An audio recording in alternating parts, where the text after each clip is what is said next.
بسم اللہ الرحمن الرحیم۔ جو ہم چیپٹر پڑھ رہے ہیں ہومیوسٹیسس، اس میں جو ہومیوسٹیسس ان ہیومن باڈی ہے وہ ہے آج کا ہمارا ٹاپک۔ اس کے بارے میں ہم نے دیکھنا ہے کہ کس طرح ہماری باڈی جو ہے وہ ہومیوسٹیٹک کنڈیشن اختیار کرتی ہے یا کس طرح وہ کام کرتی ہے۔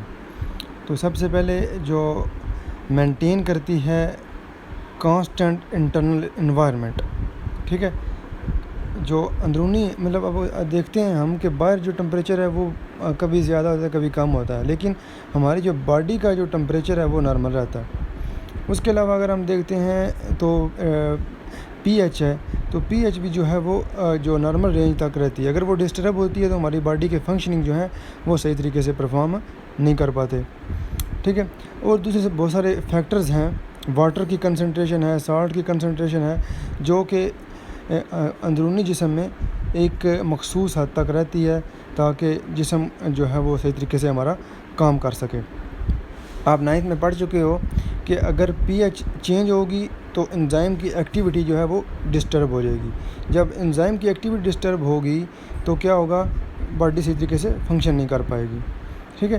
اب سب سے پہلے ہومیوسٹیسس ہوتی کیا ہے کہ ہومیوسٹیسس یہ ہے کہ وہ مینٹین کرتی ہے ٹمپریچر کو، واٹر لیول کو اور گلوکوز کنسنٹریشن کو۔ آپ دیکھتے ہو کہ جو کچھ لوگ ہوتے ہیں جن کو شوگر ہوتی ہے، ڈائبٹیز کے پیشنٹ ہوتے ہیں، تو ان میں کیا ہوتا ہے، شوگر جو کنسنٹریشن ہے وہ ایک مخصوص حد تک نہیں رہ پاتی، ٹھیک ہے۔ تو کبھی وہ لو ہو جاتی ہے، کبھی ہائی ہو جاتی ہے۔ یہ جو ہمیں بھوک لگنے والا سسٹم ہے یہ بھی گلوکوز کی وجہ سے ہوتا ہے۔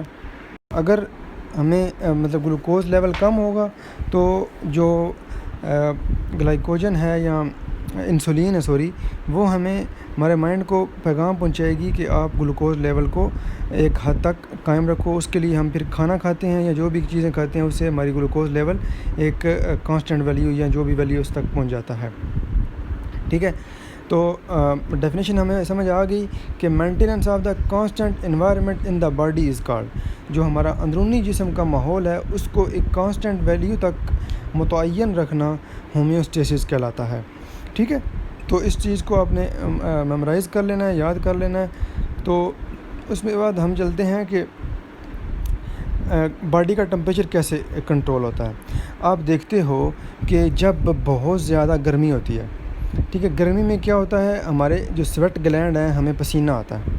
پسینے سے کیا ہوگا کہ پسینے میں جب ہمیں پسینہ آتا ہے تو ہم پنکھے کے نیچے یا ویسے ہوا میں چلتے ہیں یا باہر چلتے ہیں تو کولنگ ایفیکٹ ہوتا ہے۔ وہ جو کولنگ ایفیکٹ ہے یہ ہیٹ ٹرانسفر کرتا ہے from outside to inside the body, ٹھیک ہے۔